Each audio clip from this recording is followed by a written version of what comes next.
Hello, and welcome to episode 2 of Caffeinated Craftcast. So today we're going to start with a small pinch of admin.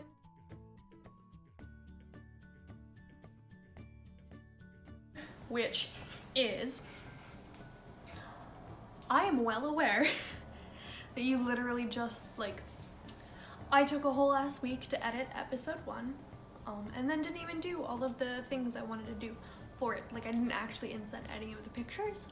So I will be doing my damnedest to actually do that from now on when I have, I do have some FOs to show you, but they're across the room. I will get those when we get to FO section. So admin is basically the schedule. So I will be filming these on Sundays, and then you will hopefully see them on Wednesday, which gives me 2 days to edit and then you guys 3 days to reply, so that, if you have any questions or whatever, I actually managed to have the time to see them. So because of the fact that I literally just posted episode 1, and I am now filming episode 2. If you post any questions on episode 1 between now and Wednesday, which will be the 12th, I believe, I won't answer them in episode 2. My apologies. The next bit of admin, but I also kind of want to call it its own section, is the Mals, Cows, and Cows.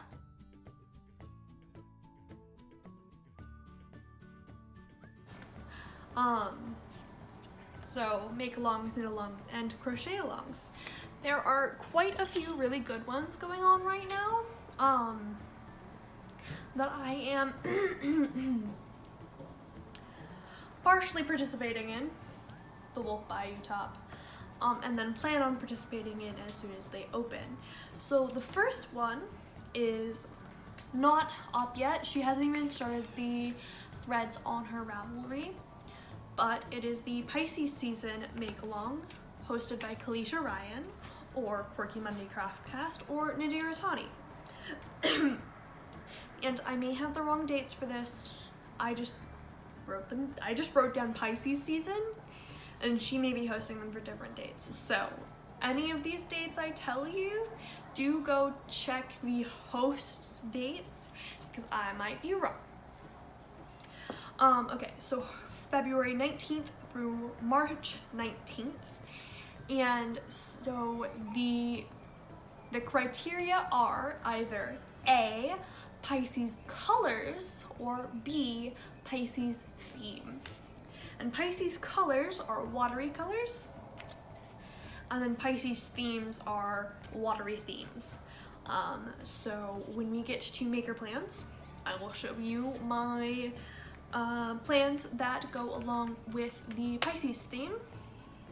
And then we have the Wizarding Mal 2020, hosted by Hannah of the Cozy Cottage Crochet podcast and Claudia of the Crochet Luna podcast. And that is going this entire year. Every month has a different sock theme. It's a sock only knit along, and then you have a bag make along, and each quarter has a different type of bag.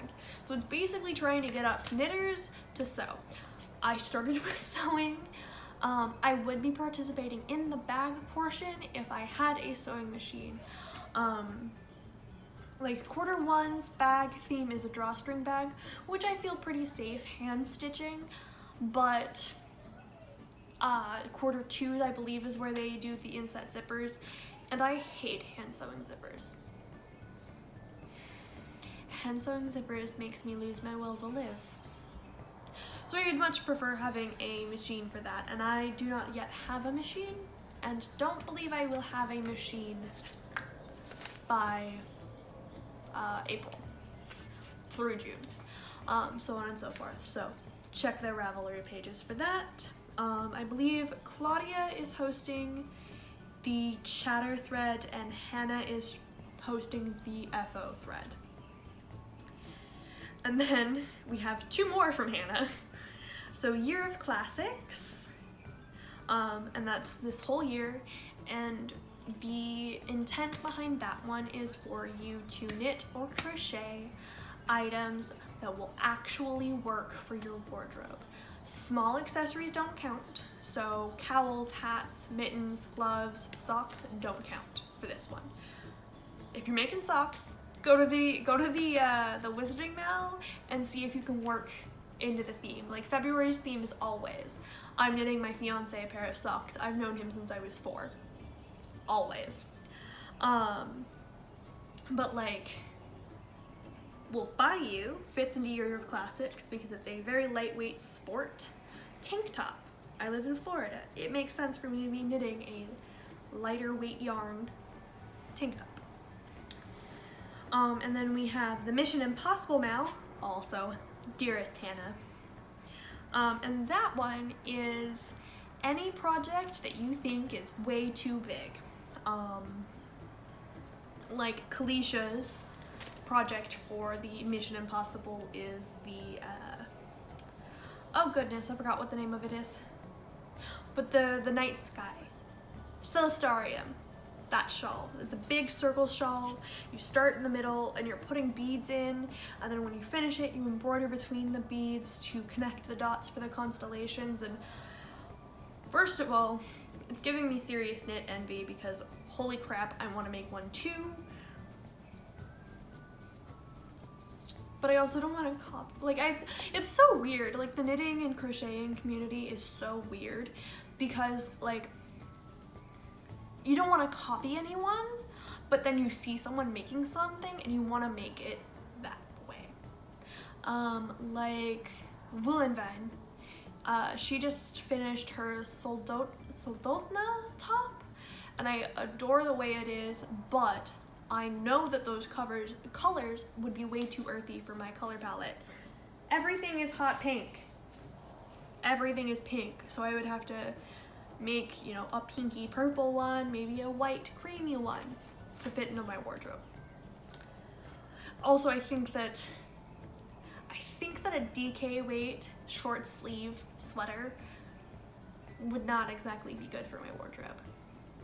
Anyway, but yeah, so the Mission Impossible Mal by Hannah, just that big project you thought you could never do. Hell, even if it's a color work hat, I'm pretty certain that can go in there. When we get to it, the Waterborne and Waterbearer are going to be my #1 Mission Impossible because that uses brioche, and I have never done brioche in my entire life. And then we have 2 more Mals. So we have the Stash Buster, Cal and Cal, hosted by Kay, the Crazy Sock Lady, and Julie of Twin Stitches, and that's the whole year. And that's just use any stash yarn that you put in your stash before January 1st, 2020. So all of my acrylic.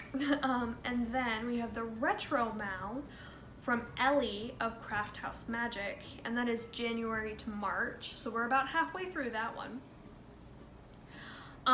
And that one is basically anything you can hook up to be tenuously retro. So most of my acrylic is relatively old and in some colors that would be considered retro. Thus, any of my stash busting projects are probably retro projects as well. This should have gone in admin, not underneath the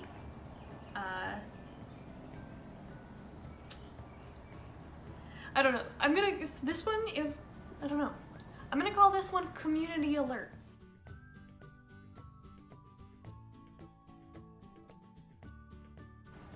So Faye at the Crochet Circle is looking to make a sort of map of people who are willing to crochet samples for LYSs and indie dyers and blah blah blah, maybe even big mainstream dyers all over the world, because crochet is a second-class citizen. So there's that one. And then the second one is Cynthia, Earth Tone Girls, girl, and she is doing her No Fear sock knitting class. It is a free video lessons on YouTube. She has the first 2 episodes out right now, so if you're having issues with socks, go check that out. Hello, editing cat. I look like a very pink version of the divination professor. That's great. So something I forgot to mention in the news and events section while I was filming the bulk of it is that Hannah of the Crafty Corner podcast is hosting a Valentine's Day live stream, which is really great because my fiance works on Valentine's Day, and looking at the comments, there's like a whole hell of a lot of other people, other knitty and crochet and crafty people's significant others work Valentine's Day evening. So that Valentine's Day is Friday. I don't remember what time she said it is, but whatever time she said it is not going to be probably the time for most of us in the US, because she is in the UK. I was going to try and say which portion, but all I remember is that she's on the big island. Well, the England-Scotland island. The England-Scotland, Wales island. Don't forget Wales. Don't forget Wales. Alright, so. Alright, now. On to finished object.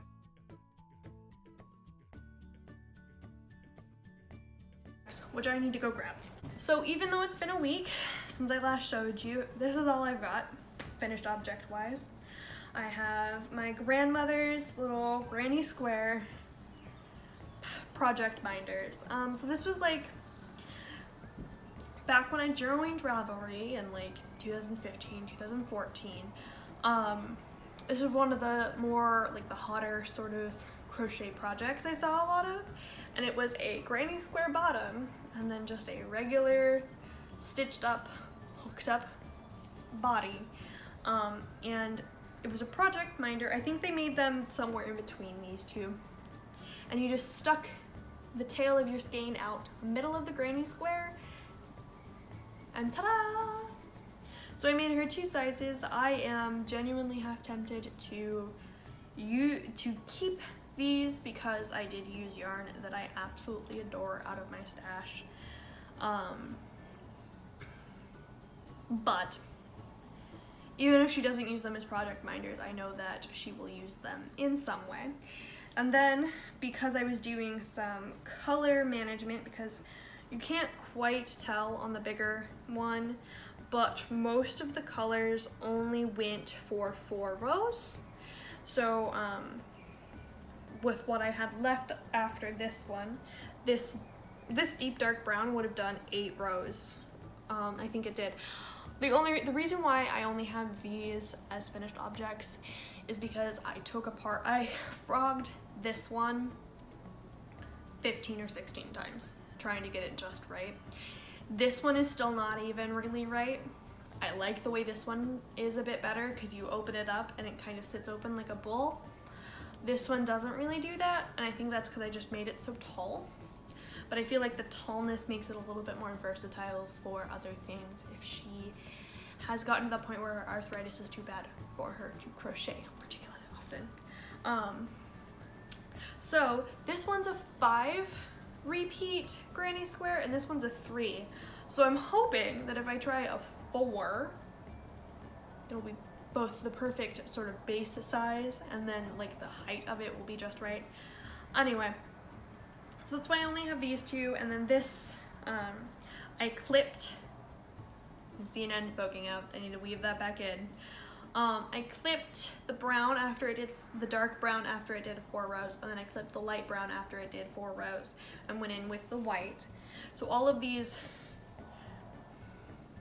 so it would have been like this, with whatever yarn my mystery shell colored yarn was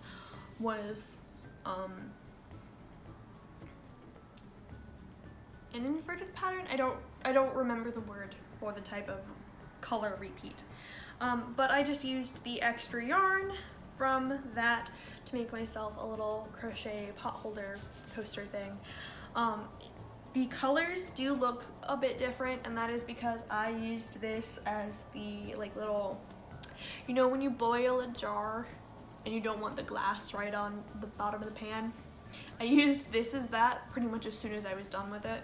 So the colors have gone a little bit wonky, but it also blocked it. So that is the FOs. I had hoped to have one more object in there, but I tried to go out to the pool today. It didn't go well. Icy. Alright, so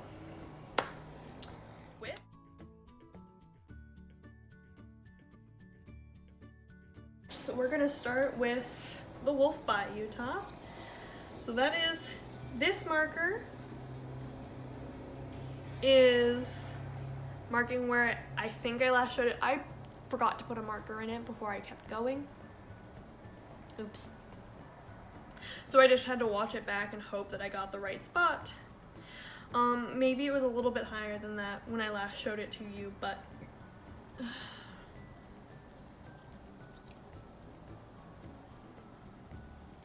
thereabouts. So I've gotten 2 or 3 inches on it, gotten a good bit of space done on that sort of side gore bit. I started the 3rd donut of the Fezza kid mohair, and I'm thinking that I may not actually need the other 2, and that these can go into my stash and become something else. I saw some very, very cute knitted bralette patterns that are like actually intended to hold you in, which is really cool because you don't see that in a lot of the crochet ones because they're intended to be made with cotton, and then they're all boho-y, but then, you know, cotton, when it gets wet, it just kind of goes blah, blah, blah, blah, blah, blah, blah. This one is very, very soft, and I would not mind having it all over my nip naps. If that was a bit of a TMI, I'm sorry, guys. I appreciate you anyway. So there is the Wolf Bayou. That is still in this bag. And then we're gonna stay with knitting. I have started, see, the worst part is that I should really just make this be the glove, but I know that I should gauge swatch it. So this is the gauge swatch for my dad's cabled gloves. Time-wise, I know that I should make this into a glove, but the good knitter in me, it's like, no. This is the gauge swatch. You can always, if it's the right gauge, if it's gonna be the right size for him, you can just keep going. But you need to do a gauge swatch. So I'm going to knit, I don't know, I think this is probably about 2 inches here, my gauge checker. Yeah, it's not quite 2 inches, so I'm gonna knit to a little bit past 2 inches. I think 3 inches is, 2-3 inches is how long I wanted to make it anyway, because I wanted to, on my hand, have it stop, have the rib start here and go all the way down to here, and then so he could, I don't remember how much longer than my dad's hands are, and the only measurement my mom gave me was flat right across here, and I'm 3 inches here and he's 3 1/4. So if they're a little bit loose on me, then they should fit him just right. And that was the idea with the Hellspun mitts. So yeah, I'm going to basically knit to my desired length on a 2x2 rib, and then start the cabled pattern. I've linked it in the project page. It is like the Celtic Saxon braid cable. It's very, very nice. I wish I had a green. Well, actually, I found some green hidden in the backpack, but it would not be enough green to do both mitts and a hat. But it might be enough green to do a cable panel for both the back of the hands and the hat. And then I'd come in with a cream, and then his glove and his hat would match my mom's cowl, which is a problem. But at the very least, the cream and the green are the exact same weight as this one. So hopefully, if I get as long as I get the gauge in the blue, if I decide that I hate the way the cable looks in the blue, I can redo it in the green and the cream, and it'll look nice, and I'll like the way it looks. There is, of course, one more hiccup to this plan. Today, the day that I am filming, is my father's birthday. I do need to call him when I'm done with this. I feel very smart. I still have one more person that I would have to send it up there to, my grandfather, who's the next whip number 3. And then I have everyone down here. There you will miss gift still. And I am already coming upon my very busy birthday gift season, which is Pisces, because I have my fiance on the 25th of February, then I have my niece on the 11th of March, then I have my goth best friend on the 12th of March, then I have my mom and my little brother on the 17th, and then I have my grandmother on the 19th. Putting up the extra thumb just to show you that one of those dates is a dual birthday. Yeah. So hopefully I can get this package done before my niece's birthday. I don't even know what I'm going to make my niece at this point. Oh my god. Corner of Crafts, I think. Recently made the Nilla the unicorn? Nilla? I don't know. Am I supposed to say it like Nilla wafers? I don't know. Very cute little unicorn. It is a very, very inexpensive pattern on Ravelry, like $3. And it's a worsted weight pattern, so it'd be a way to use up some of my stash. If only I had colors my niece liked. But Corner of Craft. If it's not Corner of Craft, I will fix it. It will be in the thingamajig at the bottom of the screen. She did it in fingering weight, and she was talking like she only used a couple of scraps and like a 20-gram mini, and I'm like, oh. Because I have that grape soda Lion Brand fingering weight. And I think it'd be really cute to knit her a unicorn that matches my socks. Anyway, that was a maker plan that I hadn't even thought of that until I got in front of the camera. Anyway, anywhoosies, I'm just making my grandfather a book sock, very similar to the one I made my goth best friend. So I'm using the last little bit of the cream I don't really like. I feel like the ply is too loose, or the twist is too loose, or the ply is too noticeable, or something about it. The color is also not my favorite. It feels funky in my hands. And then, I don't know, I'd call this like a turmeric-y kind of color. And I'm just doing 3-row half double crochet stripes, alternating till I have the height of a book. I don't even think I'm gonna do a closure on his, just to make the whole damn thing a bit quicker, because. Alright, so now that we are done with whips, to make your plans!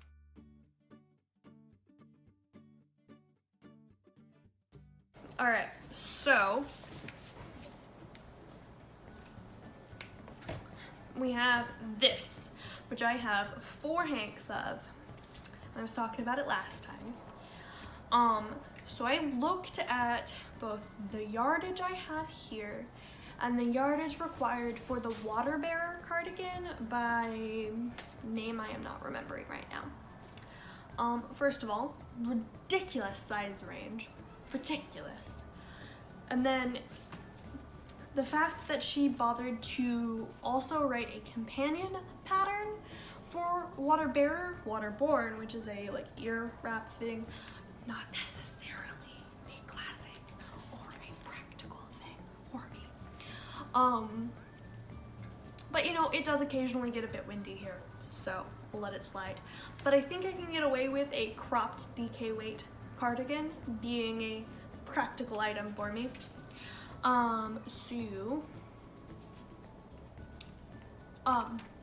What I was saying was the water bearer ear muff headbandy doodad.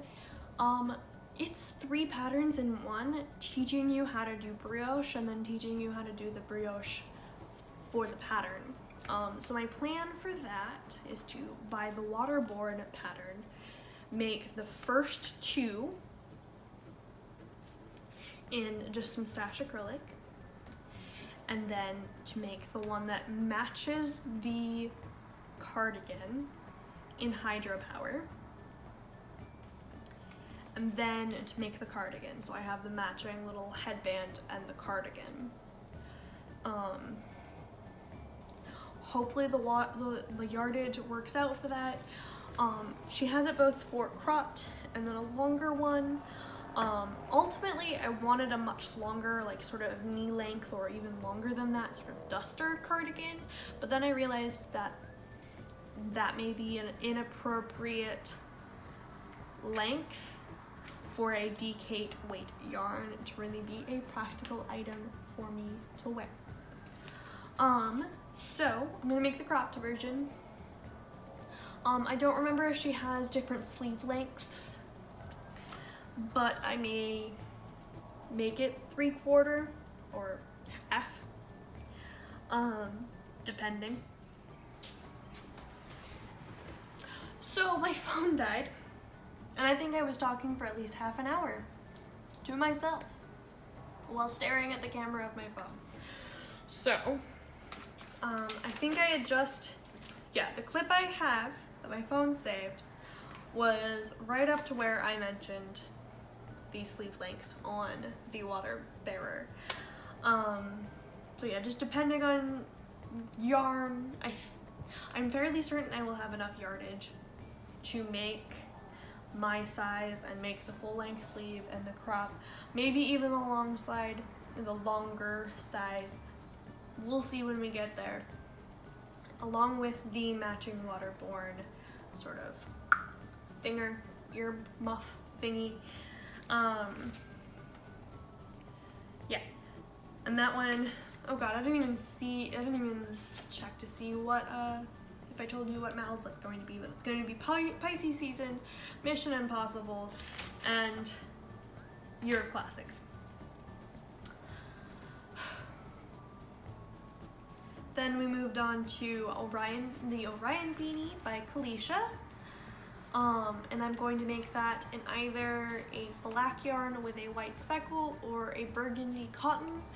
It's very, very soft and lightweight, but that cotton is a little bit too close to my hair color, I think, to really look nice. And both of those would go in the Stash Buster Cal from K and Julie. And then whatever I make with the Pheasant Angel will also go in the Mission Impossible and the Year of Classics, because it's going to be a lace weight cardigan of some sort. Maybe a tank top thing. I've seen a couple of like really cute ones. I have an entire bundle on my Ravelry, so if you have opinions, go look at the that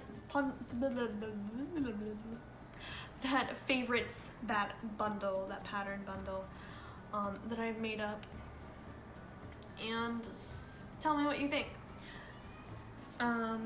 yeah, this one would go in Year of Classic or Mission Impossible. I've never made a lace weight garment. I've never made a garment with inset sleeves or sleeves of any kind, since the Wolf Bayou is my first garment, which goes back to the water bearer and talks about how much that one is a big stretch. Then we have my husband's socks for his birthday.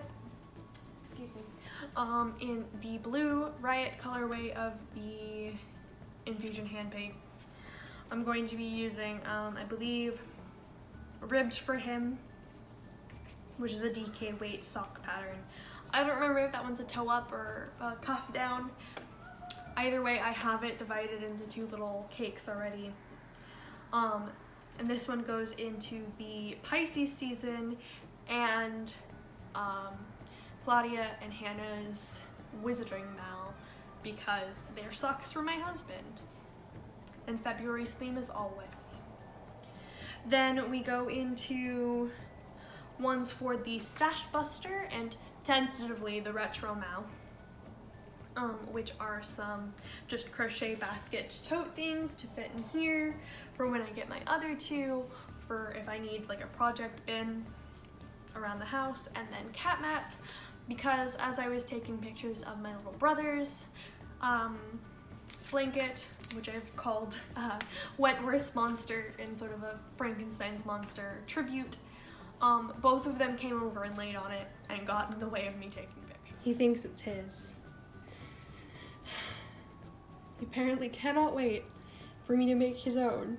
He has to come in here while I'm trying to take pictures of it for my little brother. Or well, for my Ravelry page. But this blanket is for my little brother. Yeah, this absolutely atrocious piece of work. I'm calling it Wentworth Monster, as a nod to Frankenstein's monster, because that honestly is kind of what this is. Anyway, Kronk.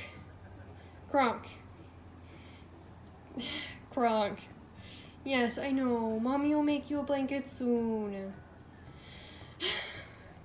And now Yzma has joined the party as well.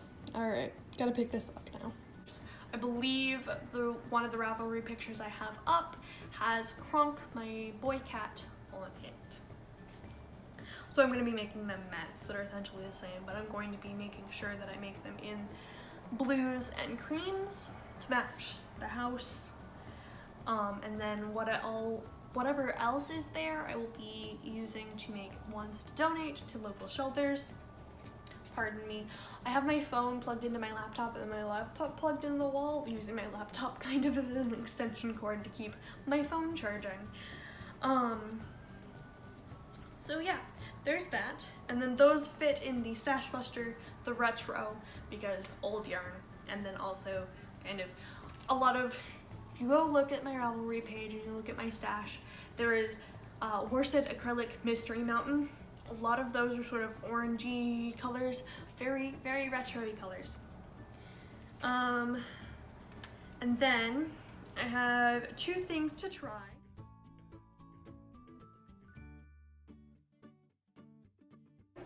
Which is going to be a subheading of Maker Plans. And that is EPP and hairpin lace crochet. So the EPP was something I saw on Catherine, with a K, from Crafternoon Treats podcast. Not the most recent one, but the one right before, I believe 92, when she had her friend Helen on. And Helen is apparently an expert in EPP. And Catherine is only just starting out. But it appears to be a type of quilting that is primarily done by hand. I watched that, and then I watched like 400 videos about EPP, and most of them were trying to sell me something. None of them were like, oh no, just measure out a hexagon, cut it out of paper, cut it out of some fabric, sew it together, try it, see if you like it, which is how I'm going to do it, and how it kind of looked like it's intended to be done. You know, there's some of the videos were talking about how they have complete quilts and you flip them over, you open them up, and they still have examples of newspapers and stuff in there. They were using scrap paper, which I have got plenty of because I get junk mail too, to make these hexagons and everything. And you know, they were just leaving the paper in there even. And then the hairpin lace crochet is something I've wanted to try for like quite a bit of time now at this point. I bought this for 50 cents at my thrift store, either November or December 2017, right after I moved down here. We weren't even properly living in town at this point. We were living a town or two away in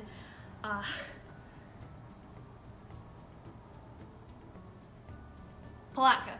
Pardon me. Brain fart. So, you know, I bought this and I bought some other yarn and I've used up that yarn. Actually, only just at Halloween did I use up the black yarn for that. I don't know if I've shown it to you, but my little witch hat that I made using Morale Fibers witch hat pattern, the little sparkle yarn. Yeah. And then also the Soot Sprite tarot decks in my shop use that same yarn too. But I have some very, very fine cotton thread. Probably not the finest. I don't really know exactly how to measure crochet cottons. And ooh, ow. And I believe my smallest hook is an E. And I just want to try it, see what I can. I might try it with my worsted first, just so I can see the big stitches and hopefully get a feel for it. But there's that. I don't know when I'm going to get to that because that's more of a technique, just like the EPP is more of something I want to try. I don't have a whole lot of woven fabrics in my stash right now because most of my fabric stash is salvaged scraps, recycled scraps from my clothing.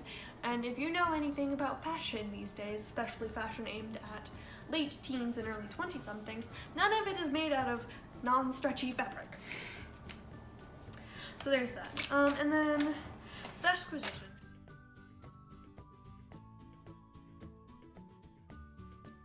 I told this big long story originally, but it's Sunday. I forgot that my thrift store is not open on Sunday, so I couldn't go check it for yarn.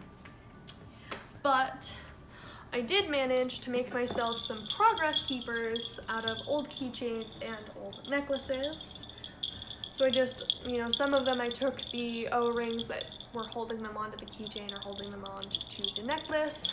Some of them I did a little bit of wire wrapping, the beads, and I just put all of them on the silver bulb pins because the silver ones are plain and I don't see myself using them anyway. So yeah, that is everything. I don't think I have anything else I want to chat about, because I don't have any comments back from episode 1.